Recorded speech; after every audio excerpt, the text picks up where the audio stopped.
Top quality और consistent performance के लिए सिर्फ सिल्वर पंप नाम याद रखना છે કે જ્યાં વધુ 2 આરટીઆઈ એક્ટિવિસ્ટ સામે ગુનો નોંધાયો છે। ફરિયાદીઓએ કરેલા બાંધકામ અંગે આરટીઆઈ એક્ટિવિસ્ટે કરી હતી અરજી। આરોપીઓ અરજી પરત લેવા ખંડણી માંગતા હતા। 5 ફરિયાદીઓ પાસેથી આરોપીઓએ 69,000 પડાવ્યા। આરોપીઓએ મનપા 10 અને ડીજીવીસીએલમાં 6 અરજી કરી છે। આરોપીઓએ અગાઉ એક વ્યક્તિનું બાંધકામ પણ તોડી પડાવ્યું હતું। આરોપીઓ સામે અગાઉ છેડતી સહિતના ગંભીર ગુનાઓ પણ નોંધાયેલા હોવાનું અત્યારે સામે આવી રહ્યું છે। માહિતી અનુસાર પોલીસે બંને આરોપીની ધરપકડ કરી લીધી છે। વધુ કાર્યવાહી હાથ ધરાઈ છે।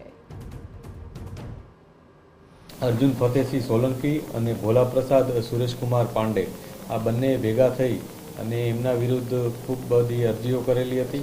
એ લોકો જ્યારે પણ મકાન બાંધતા ત્યારે મકાન બાબતની અરજીઓ એસએમસીમાં કરવામાં આવતી અને આ અરજીઓ જ્યારે એ લોકો પૈસા આપી દેતા એને ત્યારે એ અરજીઓ કરવાનું બંધ કરતા। એ પ્રકારનું એ લોકોનું એક ઉઘરાણી કરવાની કામગીરી એ લોકો કરતા હતા। આ બધી બાબતોને ધ્યાને લઈ પોલીસે એ લોકો વિરુદ્ધ ગુનો નોંધેલ છે।